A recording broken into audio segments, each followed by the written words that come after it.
प्रिय छात्र छात्राओं, बीएससी पाठ तृतीय वर्ष के तृतीय प्रश्न पत्र में हम विभिन्न आंकिक पद्धतियों का अध्ययन कर रहे हैं।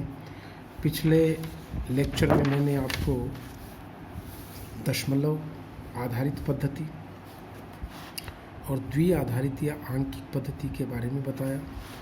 दशमलव पद्धति में मैंने ये बताया कि इस पद्धति में 10 अक्षरों का इस्तेमाल 0 से लेकर 9 तक का इस्तेमाल हम किसी भी संख्या को व्यक्त करने के लिए करते हैं। ये 0 से 9 तक, और उसके बाद वापस 0 आकर के कैरी 1 चला जाता है, उसका हासिल की 1 लगती है। और मैंने बताया था कि किस प्रकार किसी भी संख्या का स्थानीय मान निकालकर उसको 10 की पावर में कैसे प्रसारित करते हैं। यदि संख्या 1 से कम हो तो दशमलव पद्धति में 10 की घात -1, -2, -3 होती है। तो इसका जो आधार है वो 10 होता है। इसी के जैसे मैंने आपको द्विआधारी आंकिक पद्धति के बारे में बताया, जिसका मूलांक 2 है अथवा इसका आधार 2 है। इसमें केवल 2 अंकों का इस्तेमाल करते हैं, 0 तथा 1 का, किसी भी संख्या को व्यक्त करने के लिए। फिर मैंने ये बताया कि किस प्रकार द्विआधारी पद्धति को आप दशमलव आधारी में बदल सकते हो। 2 की घात के प्रसार में जो काम यहाँ 10 की घात का प्रसार चल रहा था, तो यहाँ 2 की घात के प्रसार से हो जाता है। प्रिय छात्र छात्राओं, और संख्या और आप ये देखिए कि दशमलव की संख्या को 2 से लगातार विभाजित करते हुए हम द्विआधारी में कन्वर्ट कर सकते हैं। आज मैं आपको अष्टाधारी आंकिक पद्धति के बारे में बताता हूँ। पहले इस पद्धति का जो मूलांक है, आधार है, वो 8 होता है। इस पद्धति में 0, 1, 2, 3, 4, 5, 6 तथा 7 यानी 8 अंकों का उपयोग करते हैं, और समस्त संख्या इनके रूप में व्यक्त की जाती है। अब इसका तरीका वही है जो मैंने द्विआधारी में बताया था। मान लो 325 एक संख्या है, ये तो आप समझ जाइए कि 325 संख्या अष्टाधारी में भी हो सकती है और दशमलव में भी हो सकती है। क्यों? दशमलव में ये सामान्य 325 बोलेंगे, 325, और इसमें अष्टाधारी में देखते हैं इसका दशमलव में क्या मान आता है। ये दशमलव अष्टाधारी में 325 है। तो इसका तरीका वो ये देखिए, सबसे पहले 5 × 8 की घात 0, ये इकाई का, फिर इकाई दहाई का अंक आ जाएगा, तो 2 × 8 की घात 1 हो जाएगा, और 3 × 8 की घात 2।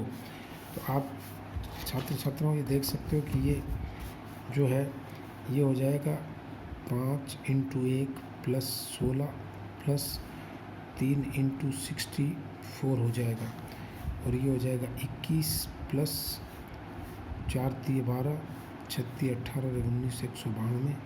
तो ये कितना हो जाएगा? देखिए 3 और 9 और 2 11 हो गए, 213, यानी 213 आ जाएगा ये दशमलव पद्धति में। ये आप चेक कर लीजिए, 213 हो जाएगा। इस बात को आप अगर मान लीजिए मैं इसका उल्टा पूछूं कि 213 10 को अष्टाधारी में बदलने के लिए, प्रिय छात्र छात्राओं, जिस प्रकार हमने यहाँ पे 2 का उत्तरोत्तर भाग लगाया था और शेषफल को लिखा था, वैसे ही यहाँ पर मैं 8 का उत्तरोत्तर भाग लगाऊंगा। तो आप देखिए यहाँ मैंने ये काम करना शुरू किया। 213, 8 का मैं डिवीज़न करूँगा तो भाग जाएगा 8 एकम 8, 8 दूनी 16, 5 बचे 53, 8 छके 48, 5 बच गए, ये 5 शेषफल रह गया। फिर 26 में मैं 8 का भाग लगाऊंगा, 8 × 24, 2 बच गए, और फिर 8 का भाग 3 में नहीं जाएगा तो 0 पे जाएगा, और ये 3 बच जाएंगे। अब आप हमेशा की तरह नीचे से ऊपर की तरफ बढ़िए, तो 3, 2, 5, अर्थात इक्विवेलेंट डेसिमल नंबर जो है, समतुल्य दशमलव जो है कितनी आएगी? 325 होगी। इस प्रकार से आप इसको सॉल्व कर सकते हैं। अब मैं आपको एक और टेक्निक बताता हूँ। इसमें मान लो 325 को मैं द्विआधारी में बदलता हूँ, तो 325 को द्विआधारी में बदलने का क्या तरीका होगा? 325 को द्विआधारी में देखिए, मैंने आपको टेक्निक बताई हुई है।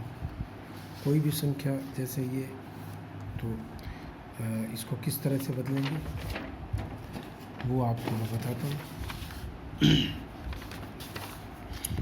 325 को द्विआधारी में बदलने के लिए मैं आपको इसकी टेक्निक बताता हूँ। देखो, 2 का उत्तरोत्तर भाग लगाना। तो देखिए बच्चों, अब मैं 325 में 2 का उत्तरोत्तर भाग लगाऊंगा। थोड़ी ज़्यादा जगह चाहिए मुझे, ये लीजिए। कितने पे जाएगा? 2 एकम 2, 12 बज गए, 6 शून्य बज गए, 2 1 बज गया। 162 पे जाने पे फिर 2 का भाग लगाओ, ये पूरा चला जाएगा। 8 एकम 8, 81, 0 आ जाएगा। फिर ये 40 पे जाएगा, फिर 1 बच जाएगा। 20 पे जाएगा, 0 बचेगा। 10 पे जाएगा, 0 बचेगा। 5 पे जाएगा, 0 बचेगा। फिर 2 का भाग 5 में लगाए, 2 दूनी 4 हासिल की, ये 1 बचेगा। फिर ये 1 पे देंगे तो 0 बचेगा। फिर 2 का भाग 0 पे जाएगा तो 1 बचेगा। और इधर से शुरू करता हूँ तो कितना हो जाएगा? देखिए, 1 0 1, ये 3, फिर 0 0 0, ठीक है, ये 0 0 0 हो गया। फिर 1 0 1, ये बराबर दशमलव में आ जाएगी।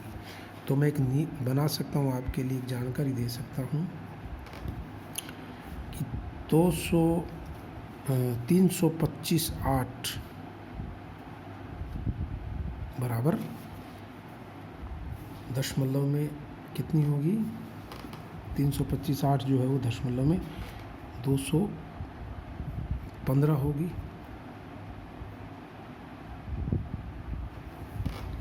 ये आप देख लीजिए, इस तरह से आप इसको सॉल्व कर सकते हैं। मैंने 325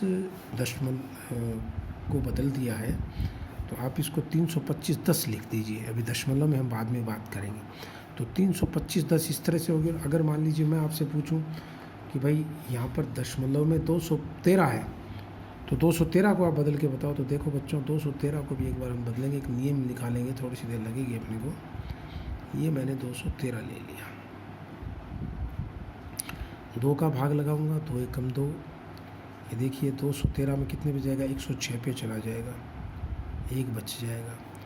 फिर ये 53 पे जाएगा, 0 बचेगा। फिर 2 का भाग 53 में जाएगा तो 26 जाएगा, 1 बचेगा। 13 पे जाएगा तो 0 बचेगा। 6 पे जाएगा तो 1 बचेगा। 3 पे जाएगा तो 0 बचेगा। 1 पे जाएगा तो 1 बचेगा। और ये 0 पे जाने पे 1 बचेगा। तो यहाँ से शुरू करूँगा तो देखो, 1 1 0, फिर 1 0 1, 1 1 0 1 0 1, फिर 0 1। ये मान द्विआधारी में किसके बराबर है? ये 213 का मान है दशमलव पद्धति में। 213 दशमलव में, और 213 दशमलव किसके बराबर था? 325 की अष्टाधारी का था।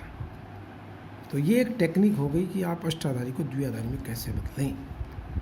द्विआधारी को अब एक काम और करते हैं हम, और वो क्या है? देखो यहाँ पे ये मैंने बताया था, ये जैसे ये 0 है, ये 1 2 3 4 5, तो 5 का मतलब होता है जो दशमलव आधारित 5 होता है, उसमें होता है 101 101। तो आप देखिए, ये 101 आ गया, ये 101, और 5 की जगह आ जाएगा ये, और 1 की जगह 0 1 0। और फिर आप देख लीजिए, ये इस तरह से आप इनको कर सकते हो। इस तरह से ये भी एक टेक्निक है। तो ये एक मेथड है कि आपस में इनका कैसे कन्वर्जन किया जाए। तो अगर आपको अष्टाधारी में पूछे कि इसको द्विआधारी में बदलो, तो आप अष्टाधारी को पहले दशमलव में बदलो, फिर दशमलव को द्विआधारी में आसानी से बदल सकते हैं। ये एक टेक्निक है। अब मैं आपको एक से छोटी संख्या, मतलब जिनमें दशमलव शामिल हो, उन किस तरह से बदलते हैं वो बताता हूँ।